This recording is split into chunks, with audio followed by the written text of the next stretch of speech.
Okay, everybody, welcome to another episode of Conspiracy 420. I'm Rocker Mike. We got famous Rob Rossi right here. And this is a very special show. We have Mr. Carl Denaro. He is a Son of Sam survivor. We have him on today. We're going to talk about what happened to him 45 years ago. Okay, and 45 years ago last month, right? Last month, yeah. Right, and we're going to talk about a book that he has written that has come out this year, fantastic book, and we do have some surprises at the end of the show, so stay tuned. So, Carl, let's just try to paint a picture of what life in New York City was like in 1976. Okay, I was a kid. Rob was a little bit younger than me, but I do remember how it was. High crime. City was filthy. Shootings were common. The city was on the verge of bankruptcy. Exactly. Yeah. Ford to city dead. That Right. headline. Yes. Okay. People were moving out in droves. Okay.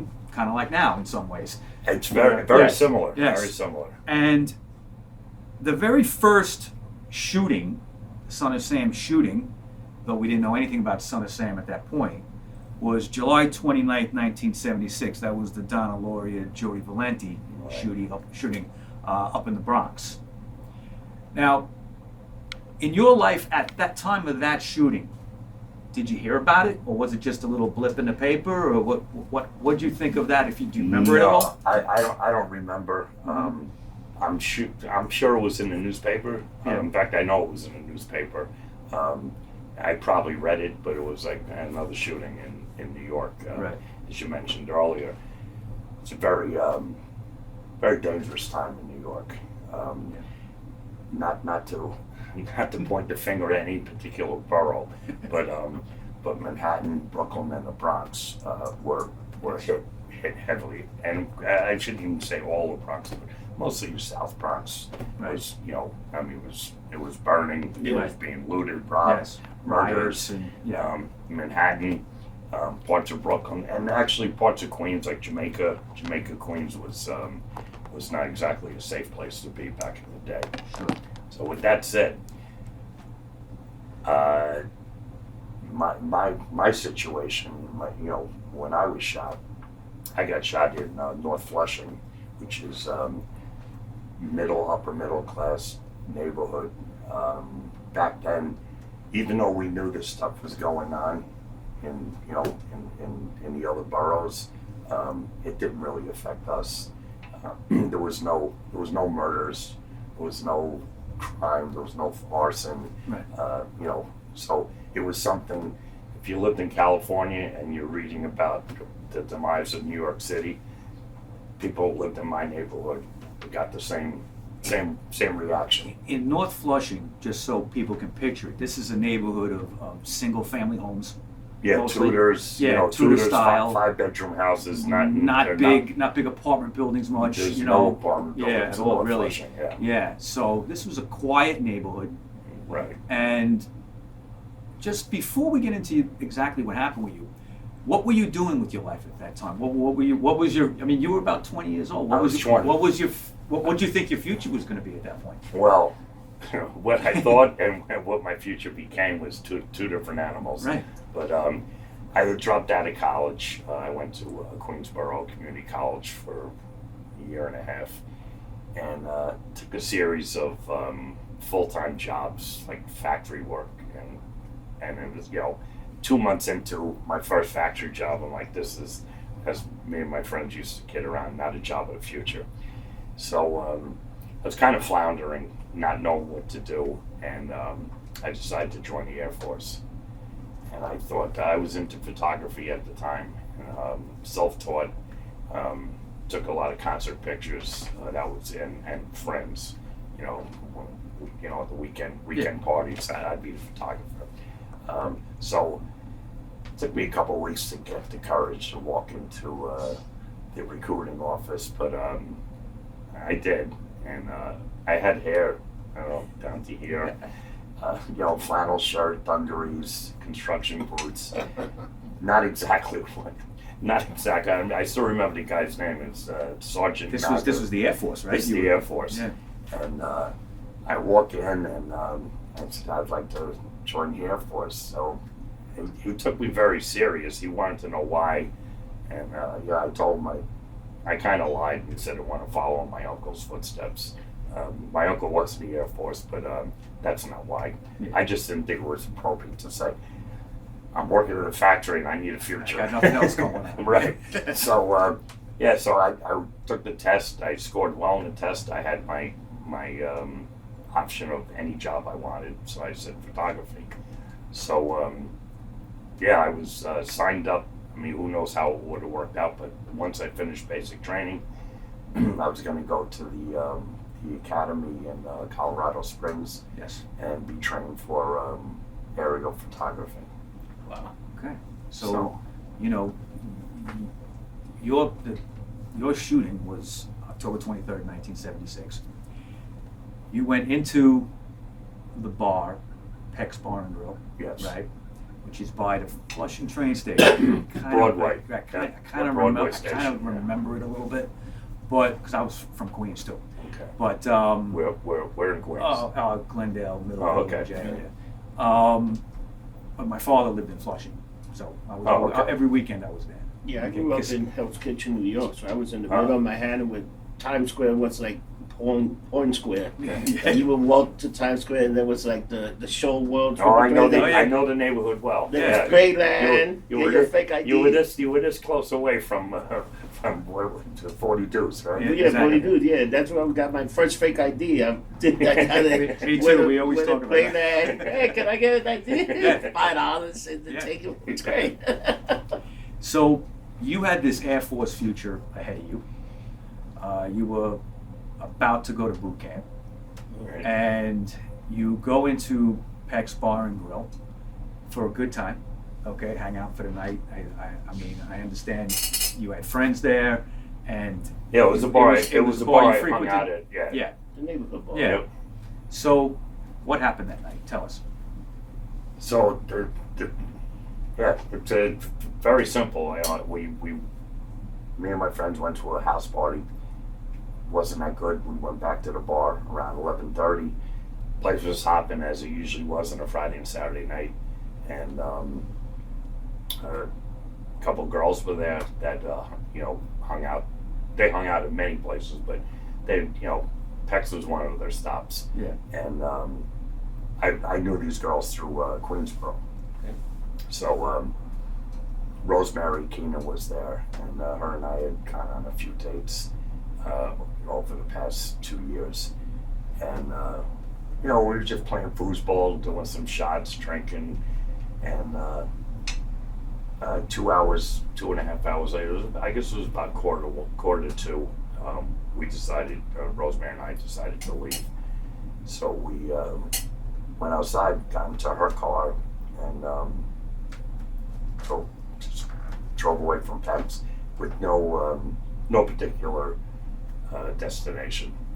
And we just kind of, again, this is my neighborhood, not hers. So I was just kind of directing her. Where was she from? She was from St. Robert's Parish, Bayside. Oh, yeah. So, Bayside, So she lived next neighborhood. Yeah, not far. Yeah. But you're right off the expressway in Bell Boulevard. Gotcha. For those of you familiar with Queens. So we just drove around, and it's kind of weird how I picked this block. It's just, I guess, because it's familiar. 3 of my friends lived on that block, so I said, make a right down 159th Street, and we drove by my friends' houses, and we came to a stop sign. I remember a car going by the avenue, letting the car go, and then when the car passed, she crossed the avenue, and I said, "I'll pull over here." So it was basically the corner house of 159th and 33rd. Yes. And she parked the car, and 2, 3, 4 minutes later, my life changed. Yeah. Wow. So Now the shot came from the back, right? From the back window was blown out, or that's I've operated under that assumption for many years. Some ballistic some guys that are involved in the research to this day have some ballistics background, and now there's some question if the shot was actually fired from the rear, as I was told by the police. It's very possible that the shots were fired like other Son of Sam shootings on the side. From the side. Whoa. Well, you were in a Volkswagen Beetle. I was in a Volkswagen. Small Beetle. car. Yep. Okay, so, side, there was no fourth door. It's a Nope. two-door car. Right. So your side, now you're not driving, you're on the passenger side, you're facing the sidewalk, right? Right. 159, 159 is a one-way, so I'm right on the curb. You're right on the Yep. curb. Gotcha. So, So I don't, I don't, obviously I don't have a photo handy. It might Yeah. be in the book though. You can see the hole that the bullet made in the roof of the Volkswagen. Yeah. And everyone knows it's like a rounded roof, but right over where my head would be is where this so it's possible that the shooter may have actually come pretty close to the car when he did that. Or she, we don't know. yes. Right. Yeah. Yeah. I would like to say the Son of Sam shooter. Son of Sam shooter, That whoever that covers, person is. covers Yeah. all sexes Yes. and covers multiple Could be. multiple people. Right. Right, so I don't know. One ballistics guy actually came up with a theory that, just based on the photos, just to go back a minute, these photos of the bullet hole that I was just talking about, I had seen on a TV show or a news show back in the 80s. Yeah. It was a quick boom. This is before we had recording devices. Yeah. And I never saw that picture again. And about 3 years ago, Rosemary's sister, who I was also friends with but not as close, was looking for me. And we have a lot of mutual friends that live in my town right now. So one night, we ran into each other, and she goes, "I've been looking for you." And she said, my mother was throwing my dad's stuff out, and I have some photos of the Volkswagen.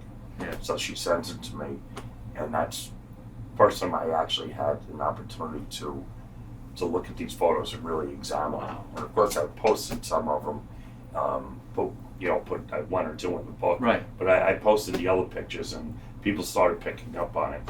So again, one ballistics guy is his theory is that the shot was fired from an elevated position across the street. I don't buy it. Across the street.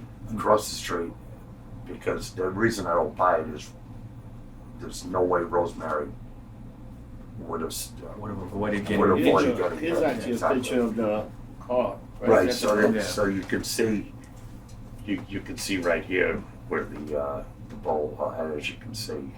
I see. Kind Gotcha. of like right where my head is. Yeah. And for everybody interested, this is the book Carl wrote. We'll get into it a little bit more soon. The Son of Sam and Me, The Truth About Why I Wasn't Shot by David Berkowitz. Okay. So It's an easy read. it's an easy I read. promise you. I went through it in 2 days, couldn't put it down, to be honest with you. I read it on the subway and everything, couldn't put it down. I suggest you read The Ultimate Evil. Yes, But that's yes. 650 pages Yes. of The audio a lot is of very information. good. The audio book is very good. I've heard. I have. Yeah, I have the book and I have the audio. That's It's- why I it's read the great. book. I just had the book and I put the audio on, and it was easy to follow. Follow it. Then Yeah, it's yeah. very weird. You hear I it mean, and you Morie- see the words. Morie goes into Yeah. a lot of detail. Yeah. I go into detail, but I kind of wrote my book with the assumption that you read The Ultimate Evil. So this is more of a, it's almost a companion or an update. Yeah. But not an update of The Ultimate Evil, an update on the Son of Sam research. Right. Now, obviously, you're shot, and Rosemary appears to be okay, right? And you're like, let's get the hell out of here, right? And I think that's exactly what I said. Did you go right to the hospital? Where did you go? No, what happened was once all the windows exploded, I yelled, let's get out of here. And she started the car, and we headed north on 159th Street to 32nd Avenue. Yeah. So now we're right at Mount Park. Again, for those of you familiar with the area, she made a right onto 32nd Avenue going east, and I passed out. When I came to, apparently I passed out for like 10, 15 seconds because when I came to, we were about 3 or 4 blocks from Peck's, the bar that we started at. Right. So, contrary to the rumors that were flying around back in '76, that's the reason I wound up in Peck's, because it was there. It was so close.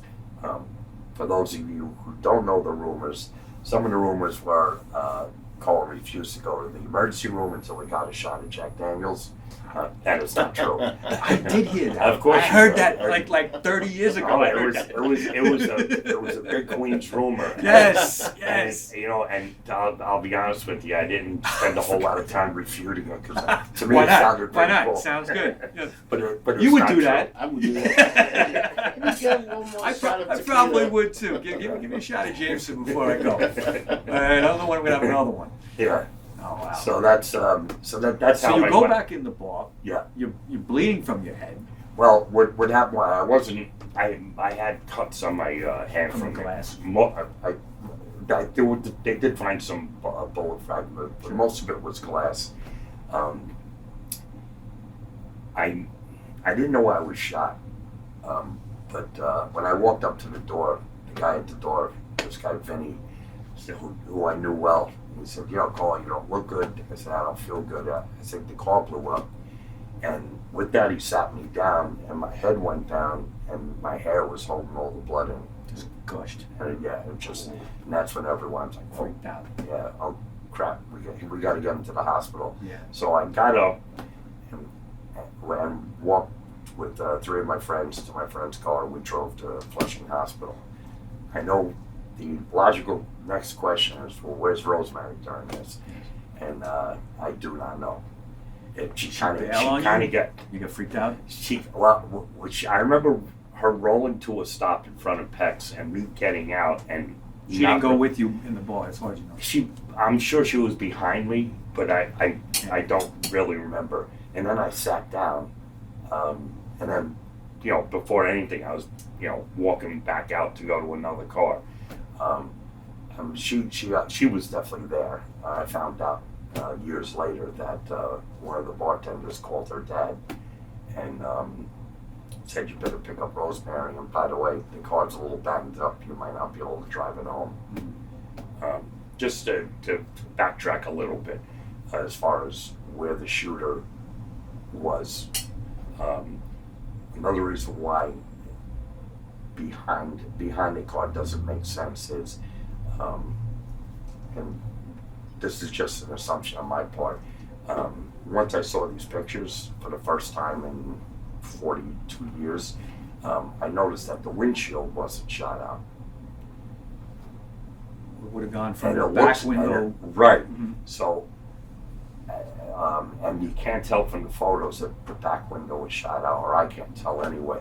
But it just seems to me that if you were shooting from behind the car, and it was kind of wild shooting, because they found a bullet fragment in the dashboard. How many shots altogether? They say 4. Okay. They say 4. But they looked at these slugs, and they were .44 caliber. And that's what they said. Yes. But there was no way. What I had read, I think in your book, if I remember right, is there was no way to determine what kind of gun it came from because they were too damaged from hitting the dash and whatever. And that was the problem with. They didn't have ballistics in those days like they do now. They had ballistics, but you're right, they weren't as good. Yeah. The fact that they couldn't determine the gun was not just my case. Right. That were most of the cases. They could tell it was a large caliber, I guess at best, or at worst, and the best guess was a 44. Now, I can tell you this. It just came to my attention not too long ago that there was rumors, and you might have heard these rumors, that there was bullet casings found at the scene. Yeah. And shells. Yeah. And I've always been skeptical because I've never heard that. No one ever told me that. And it was also true in the Lamino to Massey shooting. And I always looked at it as it was just kind of bad reporting, because somebody would have told me if they found shells. Well, if you think about it, Carl, this was what they determined later to be a 44 Bulldog revolver, right? Now, Okay. that's what That's what they said. said, Right. the official line. Right. Okay. The shells aren't going to fall out of the revolver, right? Unless No. you actually Unless you and empty open them the out. chamber and Right. dump them. Yeah. So it isn't the If you're in the type. middle of shooting somebody, You're not going to take my the guess time. is you're not going to take No, the time to no. empty the gun. So they probably never found cases. Right. Yeah. So who knows? There is Rosemary's older sister has told me that from her recollection, talking to her dad many years ago, Rosemary's dad passed away, I believe, in 1983. So it's not long after, a couple of years after. But what she remembers, he wasn't 100% sure it was a 44. I believe he mentioned that as possibly it's a 45. And It was a big caliber. for researchers, I wouldn't get caught up in was it a 45 or a 44? If it was a 45, then it's not part of Son of Sam, because first of all, it's very possible that Son of Sam shooters use different guns. And, Right. This is just all assumptions on my part. Yeah, there's no way to know that. I do want to make a point that don't get locked into the 45 caliber thing, because even the cops don't know. The 44 caliber. Right. Going back for just 1 second to the Donna Lauria Jody Violante shooting in the Bronx, that was 3 months earlier. They were working under the assumption it was a 44 also, I believe, right? Yes. But obviously, 2 shootings, there's no connection yet at this point. They're not even thinking No. that there's any kind of connection. That doesn't happen until later. I just want to clarify that. Yep. So you're in Flushing Hospital, and I was shocked to read in your book that Rosemary's father was put on the case to see what happened. Okay? Now, this is against any kind of rules, okay? Against any kind of protocol in the police department, as far as I know. Okay? It wouldn't happen today in a million years. It shouldn't have happened then. I was just going to say it wasn't supposed to happen back then either. How did that happen? Who decided that? I don't know the answer, but it certainly was. This is long before the Omega Task Force was formed. So my guess is the commanding officer of the 109 precinct, or the head detective in the 109, because Red Keenan was a detective in the 109. What happens to be the precinct that the shooting occurred. So Was he a lead detective of some kind, of high seniority or anything? Or? I think he was a second grade detective. But, again, let's take away the Son of Sam, because at the time it wasn't Son of Sam. It was a shooting. It was just a shooting. It was a shooting, yeah. The fact that his daughter was involved still makes it an issue. But I guess they figured who better is going to dive into this case than the guy whose daughter was involved. I guess they had more leeway in those days to come up with. Yeah, those, and make those decisions. once Son of Sam comes up, That's different.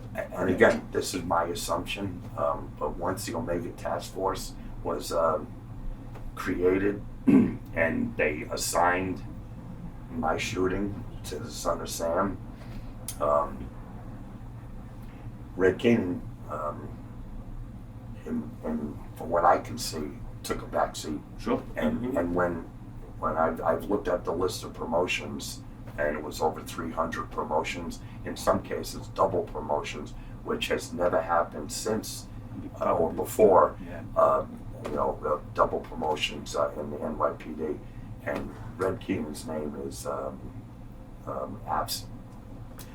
So my guess is, I'm just, again, my assumption, my guess is Somebody might have once when realized Son that. of Sam came about, they said, whoa, we got Red King working on one of the Son of Sam shootings, and his daughter's involved.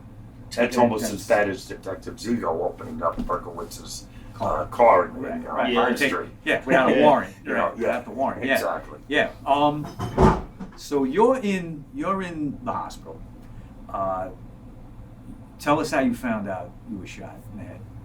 Oh, it's Because you didn't know. No, I knew something. I knew I was hurt. That's for sure. Yeah. But I do not. To the best of my recollection, I didn't know I was shot. I mean, I didn't tell anyone. I didn't tell Vinny at the door, Vinny, I was shot. I told him the car blew up, which obviously makes no sense. But so I knew something was wrong. And the way I found out was about 4 o'clock in the morning. I'm still in the emergency room, lying on my stomach. They're picking out bullet fragments and skull fragments, and a regular cop, comes up to me and says, "Son, should I call your parents?" And I asked him what time it was. He says 4 o'clock, and I said, as long as I'm home by 7. He said, my dad lives upstate, and I said, as long as I'm home by 7, my mother won't even know I was out. And that's when he said, "Son, you were shot in the head. You're not going home." You're not going anywhere. And that's my first recollection of knowing I was shot. Wow. Yeah. That's amazing.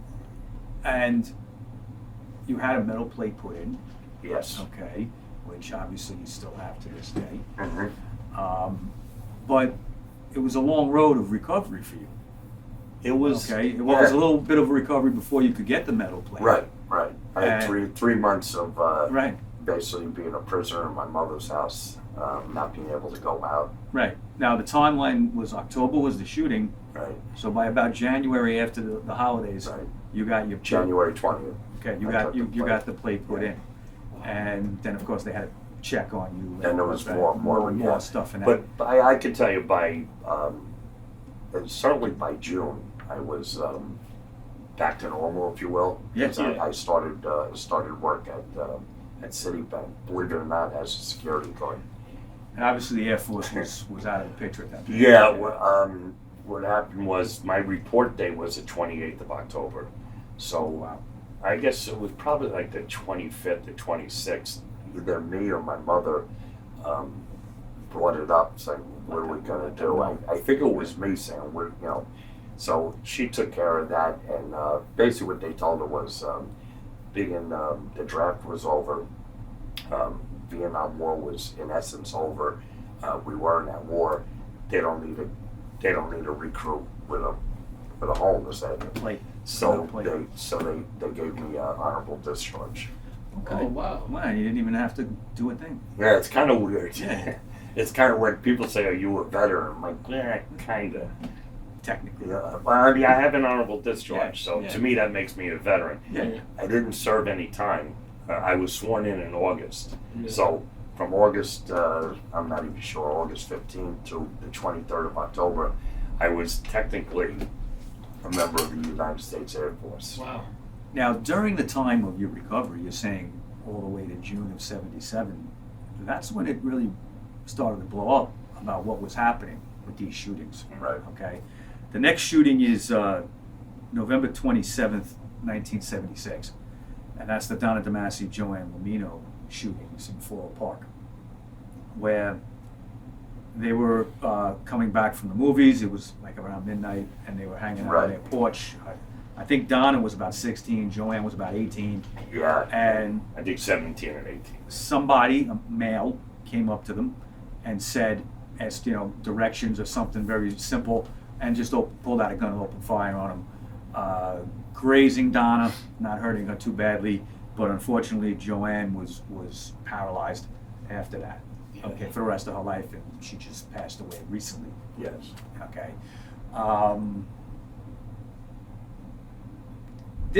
At this point, the police department still hadn't pieced together anything yet. Okay. It wasn't until the next like 2 shootings in Forest Hills that they started to really pick up on the fact that we've got a problem here. This could be a serial killer or more than one or whatever. They had no idea. Right. Okay, and that was all due to the ballistics and the modus of operandi, the way that they were getting done. Yes. Shootings were happening. It was like Lover's Lane. It was quiet streets, people in cars. It was all kind of piecing together.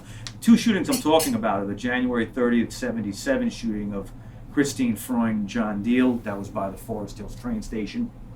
And Right. then the next one was March 8th, March 8th. 1977, the Virginia Voskorician. Thank you. That's Let a me tough ask you a one. question. So when did the letters start coming in?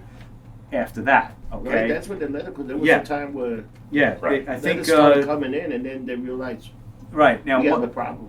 the one after that was in April 17th, 1977, back up in the Bronx, and that was the Alexander Esau and Valentina Suriani shooting. Literally only a couple of blocks from the first shooting, Right. okay, which was right off the Hudson River Parkway in Pelham. I know it very well. I know that area. And that one, they found the note in the street. Yeah, in the street, Across the or the floor of the car. I've heard it was a street, but Yeah, you know, I've heard both. the note, so the conflicting note reports. the note was But- left for them. Well, it was definitely left at the Right, scene. Yes. right. And when did Jimmy Breslin get? Joe Borelli. I'm sorry. That was Joe Borelli's That was Joe letter, Borelli's right. letter. When did Jimmy Breslin get the first letter? I believe he got it in. You see, at the end of April. Right. So after the, It was definitely after. it was after that. After The reason I was Borelli questioning note. is because there was some reference in his letter to Easter, Yes. and Breslin got it a week after Easter. So, obviously there was some kind of screw up in the letter writing and the actual shooting. Yeah. But anyway. Well, right. I mean, and this is now the city is hearing about this. Jimmy Breslin publishes it. March 10th is the is press the- conference. That's the press conference. Yeah. That's really to me that's the beginning. A lot of people say the 13 months of chaos in New York City with the son of Sam. That's really not true. It's less than that. The shootings did last 13 months. There's no denying that. But the chaos and the mayhem really started on March 10th.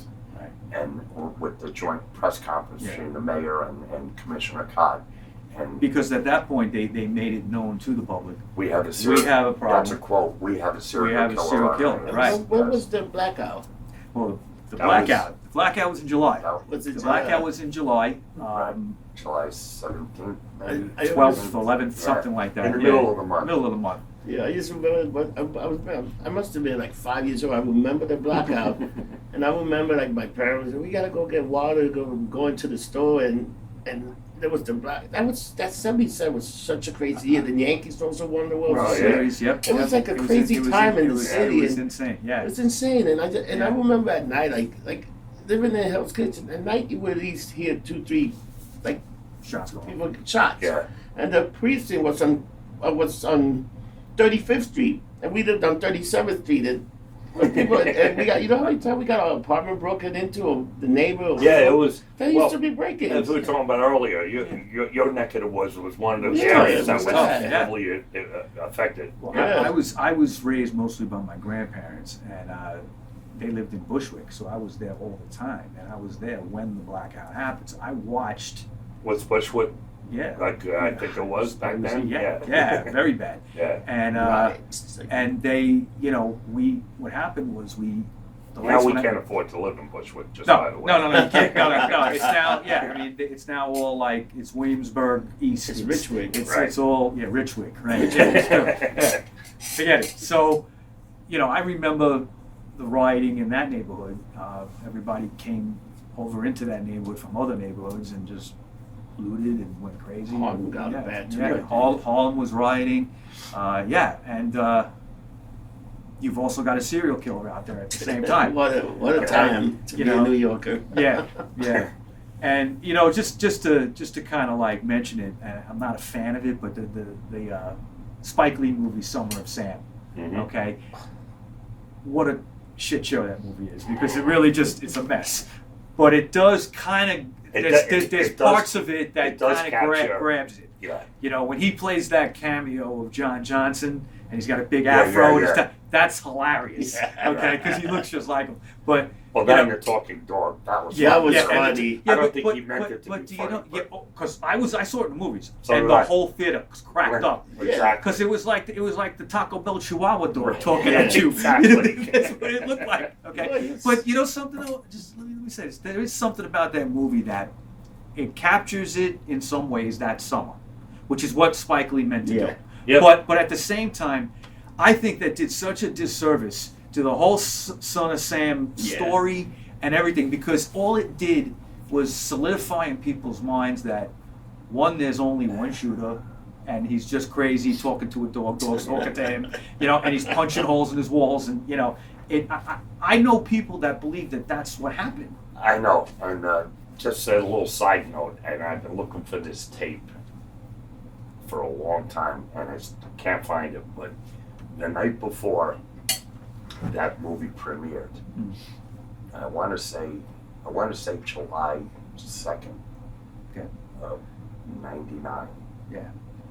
The night before, I did an interview on TV with Geraldo. Oh. And I believe it was myself, Morie Terry, John Douglas, the famous FBI profiler. Right. And I have to say, it was all about Son of Sam, and obviously, because the Spike Lee's movie was coming out the next day, it was kind of centered on that. And Geraldo was very gracious to give me pretty much as much time as I wanted. Wow. And that's exactly what I said back then. I said, this, all the progress we've made, disproving that Berkowitz is the lone gunman. A movie like this it's going to set it back, set us back. And of course, at my closing statement, when Geraldo said, "Do you have a closing statement to say to Spike Lee?" And I said, "Spike, do the right thing." It just came Have you to ever me. met Spike Lee? Have you spoken to him? I think I spoke to him, although who knows, when production started, I actually called up the production company to explain who I was. And at the time, I didn't know what the movie was going to be, good, bad, or indifferent, but I thought it would be pretty cool for me to just make a cameo. And that was my purpose of my call. I wasn't even looking for money, which I probably should have been. Yeah. But they put me through to Spike Lee. And to this day, I'll never know if I actually spoke to Spike Lee. But some guy on the other line said, "Carl, it's not about the victims. It's about the summer of The whole summer. 77. Yeah. I said, I get it, but without the victims, you don't have a story. And on top of it, why would you use the Summer of Sam's as your title if you're not going down that road? Right. So I said, you can't have it both ways. Right. And he apologized and hung up.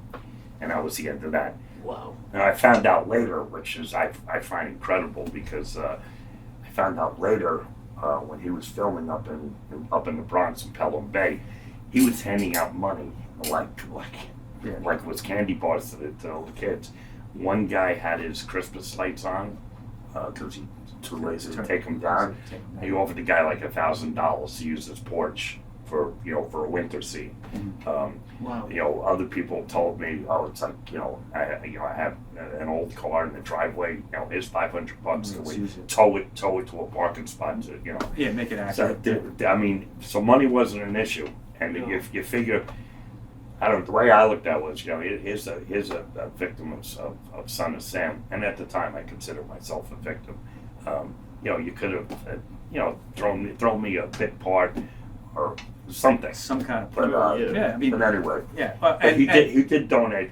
To be fair, he did donate. I think it was 10% of nothing to the victims. The movie made literally no money. I don't think it did that well. No, it No, didn't. it didn't do No, that. Well, when you cast John Leguizamo as an Italian, no one's going to believe it. That's the first problem. I didn't even think of that. Yeah. Although I thought he was pretty good. Really? But I liked him. I thought Mira Sorvino was okay, She was good. but Leguizamo's just he's just doesn't fly. The thing that sticks in I only watched it once, again in a movie theater, actually in your neighborhood, Fresh Meadows. I don't know why we went there, but that's where we went. What sticks in my mind is there were several scenes, and Spike was so intent on making sure that dead end sign was in the frame. Right. And it's like, we get it. We get dead it. end. Dead Yeah, I get it. He's a much better filmmaker, and that was another reason. He's made some I think he's a very good good filmmaker, films, and he really and he's blew made it. some very bad films. He really blew it. He had an opportunity to do something It good. could have been a A classic masterpiece, film yeah. if you did it right. Yeah. Another thing, just mention, we'll get off the topic of him. Yeah, enough. One more thing is just the scenes at CBGB, the whole punk rock thing was so wrong on every level. He had people in the audience at CBGBs in mohawks and stuff. Nobody was wearing mohawks in '77. It was all long hair. Or maybe short hair, but Mohawks didn't come to the early 80s, yeah. right? And there's people with nose rings. Nobody looked like that, We were still hippies in the 70s. Kind of, at least in the New York scene. Yeah. And it That's a good that point. really pissed me off because I'm a fan of that whole thing. Right. And he filmed it outside CBGB's, and to have like this kind of crowd come in that was probably like 7 years late. Okay. Yeah. All right. It did not make sense. That's a good point. Adrian Brody, Yeah, pretending to have the British accent, and then of course he's into punk, but he's like playing the Who, like a later Who song. Right, That didn't make sense. Okay, not that the Who, the early Who's great, but I'd like to say I'm going to go back and watch it again, but I'm not. No, I'll take your word for it. Just take my word for it. Anyway, let's get back to you. Yeah. During your recovery, several shootings have happened. They've announced that we've got a serial killer. There's a blackout. Okay, the city it's in a panic over what's going on. People are afraid to go out. People are afraid to go out, on a date, or women are changing their hair. I know my mother lightened her hair. My mother changed Because her hair. when I was a kid, I was scared shit he was gonna get my mother. All right, as a kid, and my mother came home with like frosted hair, and I was like, oh, okay, that's why you did that, but women were wearing wigs and kerchiefs. And younger people weren't allowed out, and specifically, I'm thinking of my, at the time, 15-year-old sister who for many, many, many years afterwards would bring it up. It's like, I couldn't go out for like the whole summer. And then you have what would end up being the last shooting, which was the Stacy Moskowitz, Robert Violante shooting in Brooklyn. Now he had, the Son of Sam shootings hadn't hit Brooklyn yet, and the police department was staked out all over the place except Brooklyn. Wow. Really, they really didn't expect him to go down there. Yep. Okay, or whoever they were looking for, say he, but the attack happened at it's like the Bath Beach Bensonhurst area off Shore Parkway, and it was Stacy Moskowitz and Robert Violante were going out on a date, and they had promised their parents they would not go to Queens for the reasons of the shootings. They would stay in Brooklyn, but fate had it that it happened that way. This is the last shooting. There's a lot of mystery about this shooting too, which we maybe won't get into. I don't know. See what happens. We'll see what happens. But after this is when DavidBerkowitz would get caught, and he got caught in probably one of the strangest ways that somebody could get caught, and that was a parking ticket. Yeah. All right, and this is the part of the case that always just baffles me. Like, talk about throwing the dice and getting lucky for the police department. a detective, and which detective was it in Brooklyn? Do you remember? Who wrote the ticket? Who thought of looking at the summonses? I'm not even sure. Okay. Everyone's taking taking credit. Taking credit for that. One of the detectives on the case decided after the Moskowitz case, and they both died. Moskowitz passed away. Robert Violante was blind in one eye. Okay, so they were investigating this, and some detective decided to run the summonses on what was in the neighborhood. Let me interrupt. There was actually the reason whoever it was did it at the behest of an eyewitness. Right. Cecilia Davis. The old lady with the door, right? And yeah. she saw it and didn't report it for 3 days. And she went to, and I don't remember the detective, and she said, by the way, they were giving out tickets that night. And, she went through the whole story how her boyfriend just dropped her off. She went in to get her dog, and she watched this guy,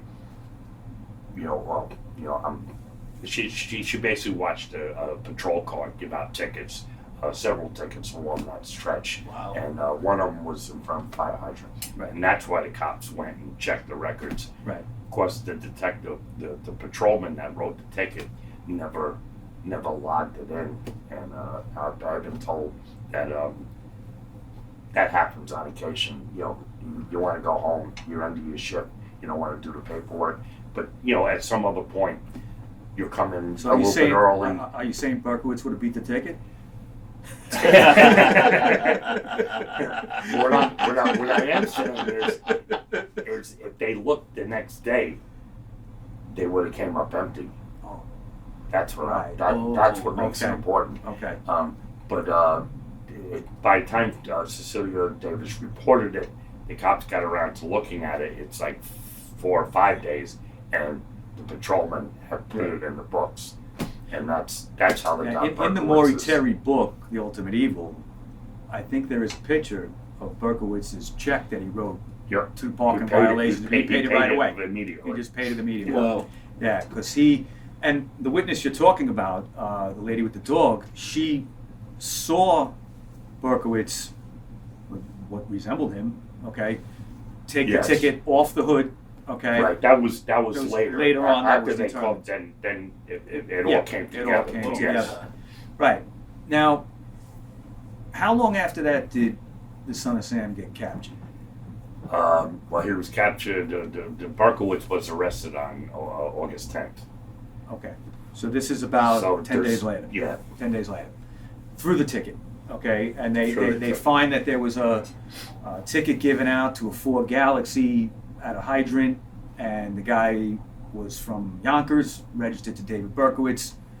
And then you have another extremely strange incident, is when the detective calls police dispatch up in Yonkers. Yep. And asks and says, "Hey, we got a guy down here at DavidBerkowitz, and could you get in touch with him?" The woman answering the phone knew who he was. Yeah. And that turned out to be Weak Carr. Right. Mm-hmm. Okay, and Weak Carr would be the daughter of Sam Carr. Okay, which were brothers. Yep. Brothers John and Mike. Yep. Okay, the real John and Michael, the real son of Sam. Okay, they were sons of Sam. Okay, Sam Carr. Yeah. So, they go up to the Yonkers, and the detectives go up to Yonkers, and they basically stake out Pine Street, where Berkowitz was living, and until they knew his car. Okay, the Galaxy was parked on that street around the corner or something, and the police look in the car, and they say they see the butt of a shotgun. They say. Yes, they say. Okay. We know that can't possibly be true because I don't think you would have it sticking out. That's true too. But more importantly, from a law enforcement angle, it's my understanding that if a cop sees the butt of a rifle sticking out of a bag in the back seat, that's probable cause to open up the car. Okay, and they did though. And they did. They did. They rifled through and said, "Oh my God, this is him." Yeah. And what did they do? They call up and ask for 2 more detectives. You have to. This whole thing started with two detectives. Yeah. You're not going after the biggest serial killer in New York City By history with yourselves. 2 detectives. You need So backup. it tells you right now they're up there to question a witness. Right. They call for reinforcement. 2 more detectives come up from the city. From the city. Detective Ed Zigo, who was the lead, goes to Yonkers Police Department to get a search warrant. After the fact. After the fact. After they already searched. After they already searched the car. That tells me that, like I said, I could be wrong, but if you see a gun in the backseat of the car, that's probable cause. You don't need a search warrant. So the fact that he went to get a search warrant tells me he didn't see anything. He just he broke into the car. It was just, cover your ass kind of thing. And law experts, lawyers, have said over the years that based on the information, there's a really good chance that if Berkowitz went to trial, he would have been acquitted. It would have been thrown Wow. out based on that illegal Because search. the biggest piece of evidence was that the whole scene you just described, Yeah. which would have been totally inadmissible. So it's very interesting. It is. But You know. because it would go in such a different direction so quickly right after that, because Berkowitz comes out of the building and gets in the car, they eyeball it. They had somebody with him from the building that knew Right. him. Okay, they pointed him out, Craig said that's Glassman. Craig Glassman, yeah, and he said, yeah, that's him, and then they went over, and I think the words were, they asked him, are you David Berkowitz? And he said, no, I'm the son of Sam, and you got me, more or Wow. less. Yeah, That's the something like story. that. If it's that, who knows if it's that There's a dramatic? few stories. The son Yeah. of Sam part from what I've been told by law enforcement guys that's not true. He did say, "You got me," Yeah. but He he didn't didn't say say son of I'm the son of Sam. This hit But- the airwaves right away, and the city was so relieved that Berkowitz was caught. Okay. Strange thing is he didn't match any of the sketches Yep. that some of the witnesses had. One sketch, the of first them. one. First one, right, in the Bronx. Mhm. Okay, but the others did not. If you read Morie Terry's book, The Ultimate Evil, this goes into so much detail Yeah. about who those people might have been. Okay, Michael Carr, John Carr, Yeah. other people. How did you feel when he was caught? Relieved. And there was no doubt in your mind between your shooting, and the capture. Once he was caught, you believed that this was the person. I had nothing. Yeah. I had no reason to believe anything else. As I mentioned in my book, I was getting my news like everyone else. Buying the Daily News, buying the Post, and watching the 6 o'clock news on TV every night. Yeah. And that was my information. And that's I all had anybody had. I had Yeah. a little bit of interaction with the police, which I detail in the book. Just, they gave me a list of suspects from local guys that have been arrested. Is any of these guys possible? Was you shooter? That kind of thing.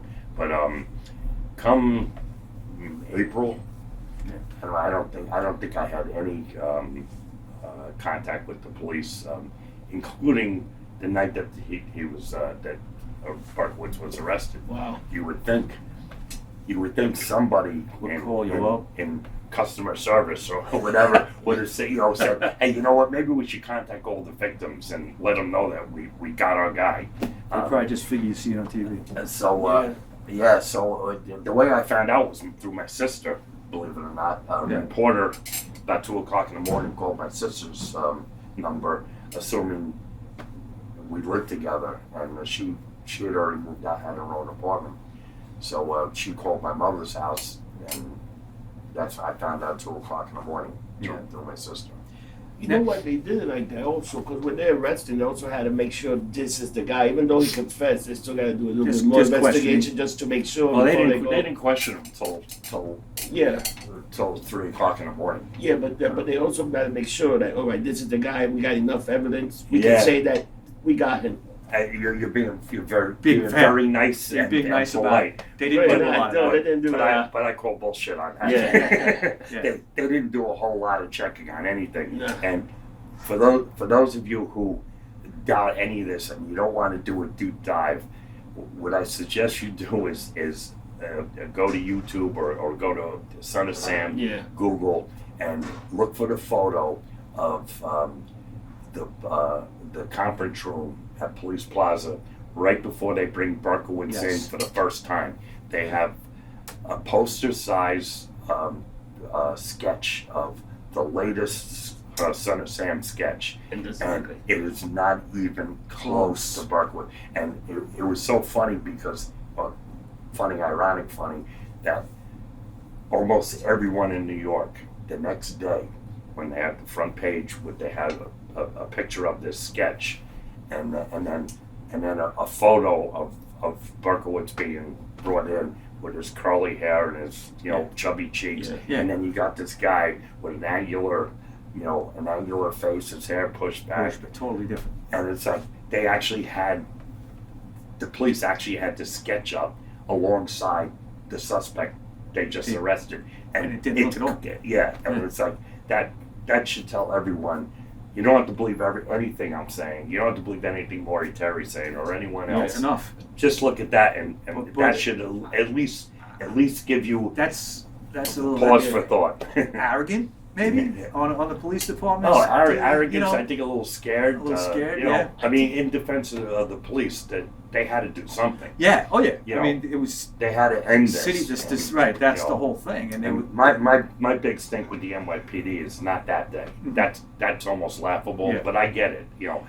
Beam's losing in the Yeah, election. they It won. was an election year. The city's bankrupt. The president Ford already said you're not getting any money from the feds. Yes. You guys are going down. Sanitation strikes, all Right, kinds gotta of do its garbage all over, shootings, Yep. arson. Yep. But where I do fault the NYPD is 3 years later and the ensuing 39 years. Yeah. Because other evidence has been presented to law enforcement and to DAs. John Santucci, the Queens DA, for example, who reopened the case back in '79 and was promptly told to shut it down by the mayor's office. Yeah. Wow. So, Yeah. When all that was going on, when they were reopening the case, 2, 3, 4, 5 years later, after Berkowitz was captured, were you starting to feel like, maybe there's a lot more to this, or was it kind of like when you connected finally with Morie Terry? it was a long, slow burn kind of slow burn kind of thing. Yeah. Very briefly, there was a civil case for the victims for whatever monies the Son of Sam might generate via books, or actually Berkowitz's estate, if you will. And Harry Lipsing just kept telling the judge, or saying to the judge, other people are involved, and this is 1980. I had no idea what he was talking about. I asked my lawyer, and he said, he thinks other people were involved. Was he getting that from Morie Terry? I have no idea where he was getting it from, but I'm not going to say. I definitely don't know. There was some things. Berkowitz wrote some things in jail, like there's others out there, and kind of warnings like that. And Harry might have been just working on that. Harry might have known a lot more than I know today. Who knows? But that was my first indication. The next one was reading Morie Terry's book, who I didn't know. I saw a thing in the paper saying this book on Son of Sam. I went out and bought it, devoured it in like 2 days. Yeah. And I said, oh my God, this all makes sense. I didn't know any of the players. I didn't know any of the names except Berkowitz. This is 10 years later, because this is in '87. Yeah, it was 10 '87. years after the fact. Morie Terry, who I think, I'll say to this day, I think that book is the greatest investigative reporting I've ever seen. I'll second that. Is it perfect? No. No, nothing perfect. But, There's mistakes in there, obviously, and in later editions of the book, he corrects a lot of the mistakes. So yes, and he never stopped working on this case until he passed away. But once you connected with him, okay, you got more involved with. Yeah, I got very involved. And you had read the book already. You were familiar with him, right? And yeah. So that I read the book in '87, and then along 90, 91, I met a retired ballistics detective who worked on my case, and I wish I asked him a lot more questions than I did. But what he told me was, what he wrote in the report was a 90-pound weakling or a female shot me. Wow.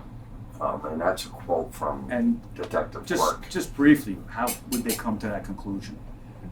I'm assuming, and that's one of the questions I wish I asked him, because everyone asks that question, and the only answer I have is, I'm assuming he came to that conclusion by the wildness of the shooting, because one bullet found the back of my head. There was a bullet in the rear wheel behind the back seat in the Volkswagen. Rosemary found a bullet in there. There was a bullet in the dashboard. Just missing Rosemary. It was, it was kind of like if she's sitting there driving, it hit the dashboard like right here. Wow. So I'm assuming that's where he came up with his conclusion. Now, you have to realize this guy doesn't know me from a hole in the wall. Right. I happen to work with his daughter. Okay. She found out who it was. She went home and told her dad. And we wound up meeting a couple of years later. Morie Terry never mentioned anything like that. This is 5 years before Berkowitz said a female shot me. So to me, this is standalone information from a ballistics guy. Wow. Right, wrong, whatever. But he wasn't influenced by anything, is what I'm saying. Yeah. So now I have the 1980 civil suit. I have Morie Terry's book. Now I have this detective telling me that a woman or a 90-pound weakling. Berkowitz is not a 90-pound weakling, nor a woman. And How would they know woman? Curious. Is it just by the way it's? That's what I'm. Because one thing every cop will tell you, the 44 is so powerful. It's a heavy gun. Yeah. It's a heavy gun. It's hard to handle. So it kind of. That's. I'm speaking for Detective Quirk is no longer with us, but I'm pretty sure that's what he meant when he wrote that. Yeah. And then fast forward 3 more years to 93, Jailhouse interview with Morie Terry and DavidBerkowitz, and you point blank asked, did you shoot Carl Denaro? And Berkowitz says no. And he said a woman did. Just to clarify, in that interview and others with Morie Terry, he did say that he only did the shootings in the Bronx. Yes. Okay, so the 2 in the Bronx off the Hudson River Parkway in Pelham were him. He was pulling the trigger. Right. The rest of them, he either was just a witness, or a lookout, or was maybe not even there. They don't, we don't know exactly. Right. Okay. Well, he has stated that he was at all shootings, but he also has stated that he didn't see all the shootings. Right. He might have just been a lookout. Well, in the Moskowitz case, he was at best 3 blocks away. And Morie Terry in The Ultimate Evil goes into this in incredible detail on each of these shootings, how it really happened or could have happened, the evidence. It's amazing. Now, you're connected now with Morie Terry, and you've been doing some investigations of your own. When did you decide to write a book? Many years after that. It was sometime. Right? Yeah, I had to say my lawyer, who I retained reluctantly back in 78. Yeah. Everyone kept saying, you gotta get a lawyer, you gotta sue. I'm like, I'm not gonna sue. So civilly? Yeah. Mm-hmm. So eventually, there was something like that, right? Yeah. So I hired a lawyer. He it was a retainer kind of deal. He said he'd represent me to whatever 25% of whatever, and that culminated in that hearing in January of 1980. I think my 2%. My 2% equaled about $2,000, $2,100. That's it. My lawyer was nice enough not to take a fee, though. I do have to say that. So you, out of all that, you saw John $2,000. Leland Sills, I'll never forget his name, but it's like he didn't take his 25%. All right, so I got sidetracked there. It's okay. It's the book. The book. Now it's all these years So later. my lawyer, my lawyer says, "Why don't you write a book?" And I told her, I said, "At best, I could write a chapter, because what do I know? I didn't see anything. I'm reading what you read in the paper. What kind of book am I going to write?" All right, so all this stuff happens. I finally meet Morie Terry in '94. We become fast friends. I start researching with him. Basically, I'm his student, but within several years, I feel like I'm his peer. Not as good as him, but I became a pretty good researcher, and we actually worked on some other cases.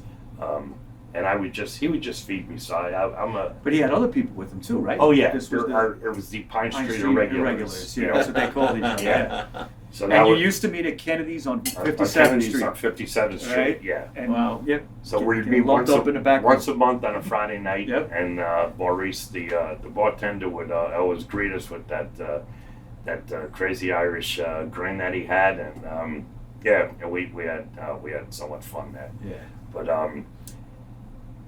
so now I have all this information, and Morie, we started a Facebook group in 2013, which I wasn't thrilled about. I didn't think Facebook was the platform we should be using, because we don't know who we're talking to. Yeah. And, do you want to give, I don't know, people who are sympathetic to the Process Church, or people who are involved in Son of Sam's shooting, do you want them to be members? Yeah. The vetting process is very difficult in Facebook, because you can Be anybody. Yeah, I mean, So all you do is set up yeah. a profile name, and that's you. And I've reported tons of them, and they come back and say, no, it's legitimate. And it's like, really? Donald Trump is legitimate, and it's not Donald Trump, Yeah. But anyway, so fast forward to like 2016, Morie's been dead for about a year. Yeah. And I start connecting with the Pine Street Irregulars was a secret group. We didn't really know each other. There was some of us who lived in New York that would meet at Kennedy's, so I knew those guys. I knew 2 or 3, but the other guys, I didn't know their names. In some cases, I didn't have their email. But the few guys I did know, we started communicating, and we started comparing notes, and that's when we started noticing some, nothing real strange, but Morie was a type A personality. Yeah. He spent 45 years working on this case. It was his case. I remember another author, true crime author, did a chapter on me in his book, and when I talked to Morie about it, he doesn't know anything. And it's like, Morie, this isn't your case. He goes, yes, it is. So all the naysayers out there that say Morie was like hiding stuff from me, he was hiding stuff from me, but he was hiding stuff for no nefarious reasons, except that if anyone's going to solve this case, it's going to be Morie Terry. He was going to let you know when he was ready to put it out. Yeah. He give you a piece. He gives you a piece. He gives me a piece. He held it close. And if we all got together, we would know the answer. But his hope was you would never get together. So anyway, after his death, a lot of those things fell, and that's when we realized. So we doubled down and started researching more and said, okay, here's what he told you, and why did he tell me this? And we've actually made some progress in there. Wow. And again, I do not believe, and I do not believe for a second that any of this was any other reason than to keep the story for himself. Yeah. So now we're like in 2016, and I'll be honest with you, I'm just getting over the grief of losing a really good friend, and plus he was like kind of like my hero, because he's the one that kept the Son of Sam alive for 40 years by writing the book, going on TV, doing every TV shows. show featured him. Right. He was the authority on it. And for that, I'll always, no matter what turns out to be true, I'll always respect Morie for that. And most of the rumors floating around about Morie, I do not believe are true. But the future will tell us. So at that particular time, my daughter is in film school. She's a senior, and she's got to do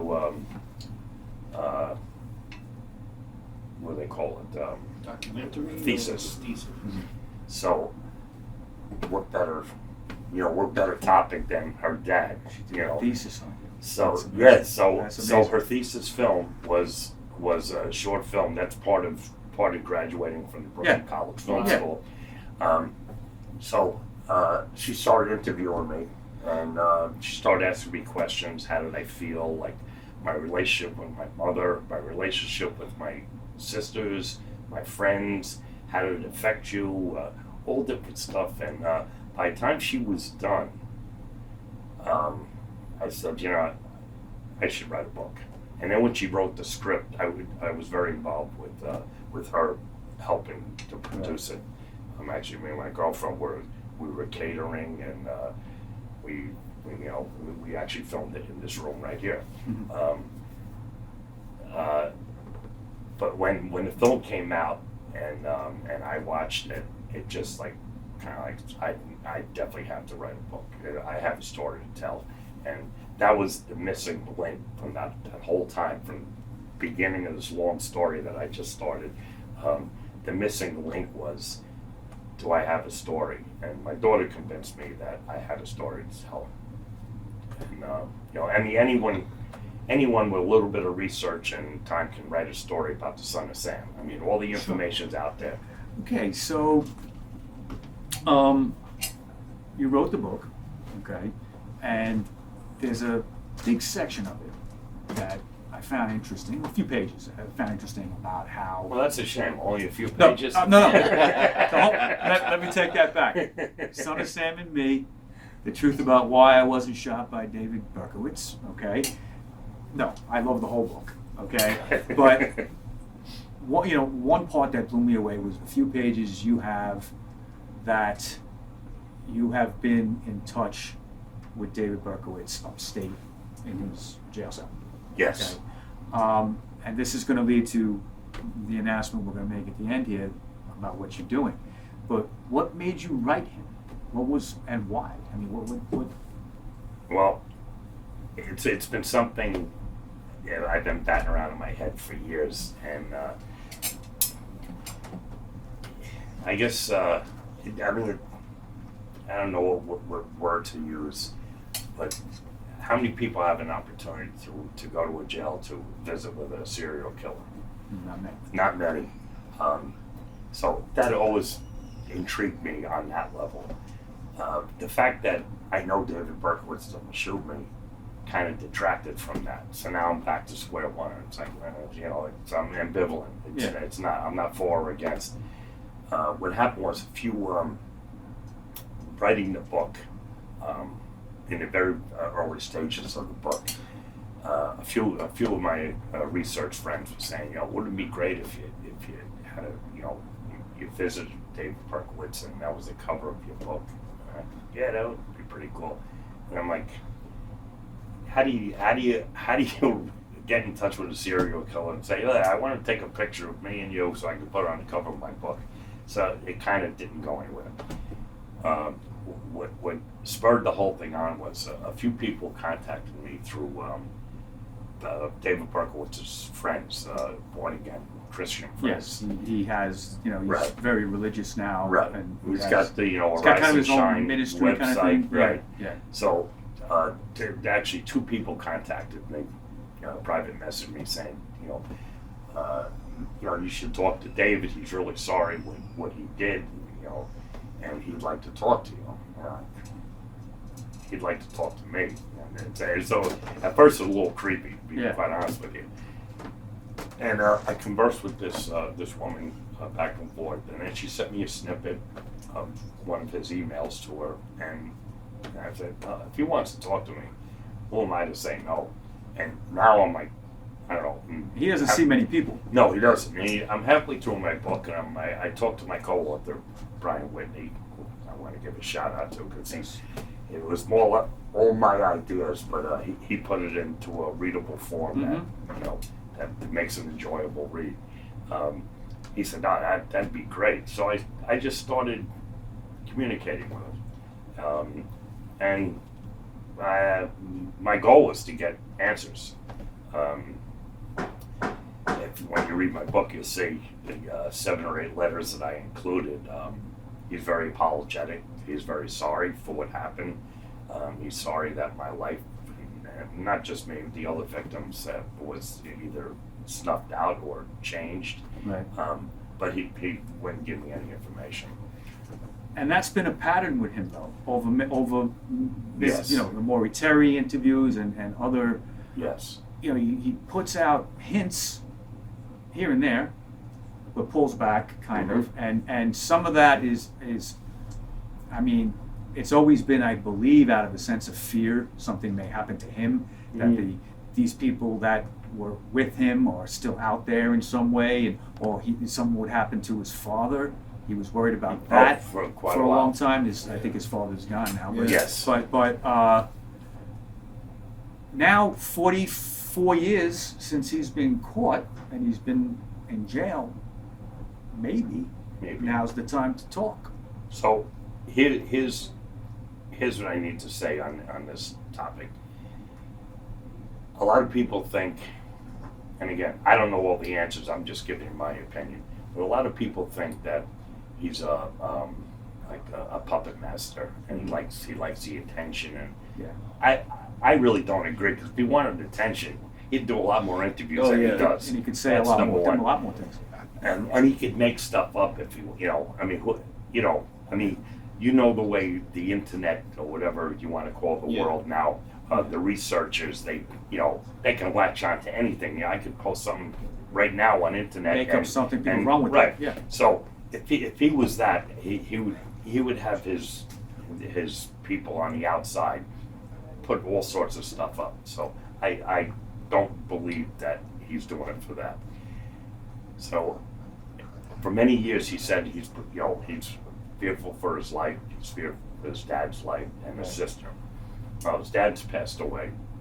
His sister has, I don't want to say gone underground, but she got married and she changed her name.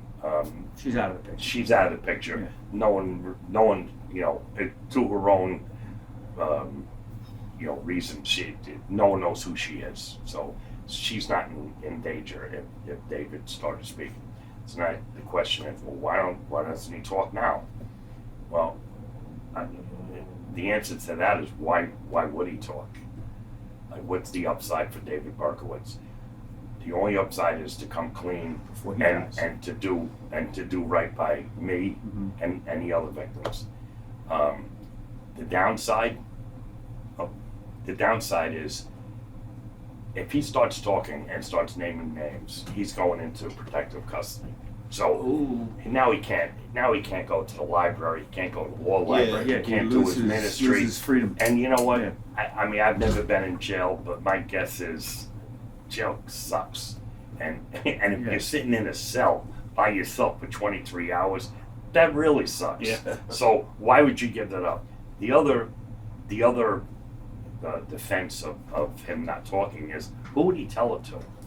I mean, me would be good. That would be a good start. But what do I do with it? Who do I bring it to? Who's the case has been shut down several times.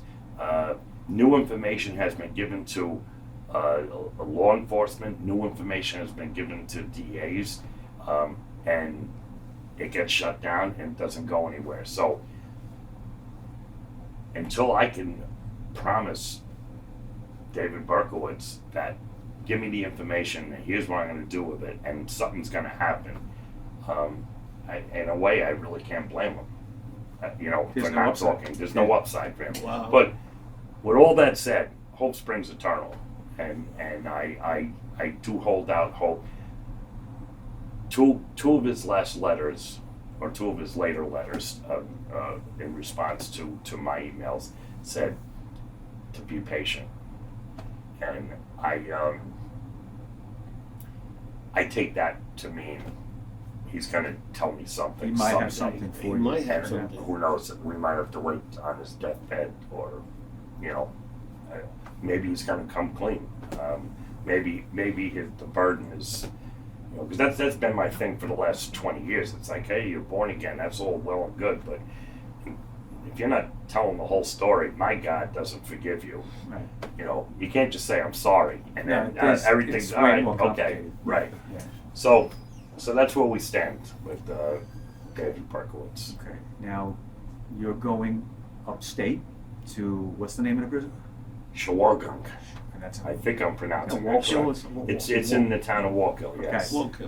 Okay, and you're going to meet with him on November 20th? Yes. Okay.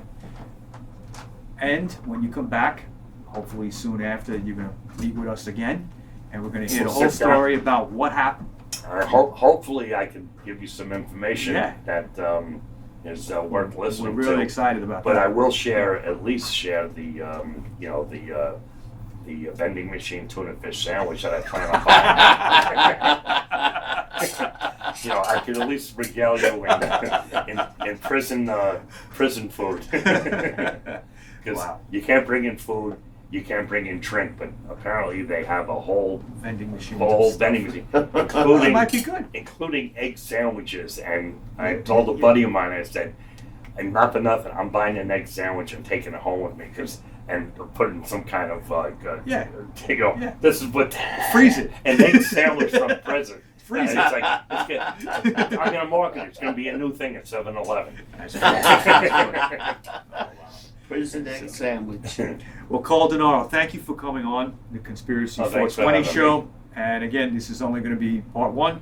We have you coming back very soon. Look at the shirt. And look at this shirt. That's amazing. This guy's, he's got to hang out with us. He's got a shirt with his own face on All it. right, so I just have to say, I wear Hawaiian shirts all the time. Yeah.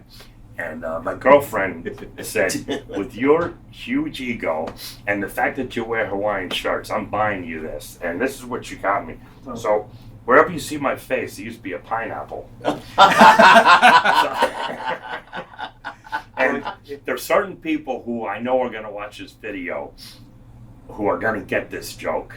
So I am not imitating anyone. I am myself. You know who I'm talking about. Well, I know what people are going to say. They're going to say, oh, you guys found another dude with a big ego. Because you come down to International Bar, you wouldn't be able to fit your head in the door with us, with all of us down there.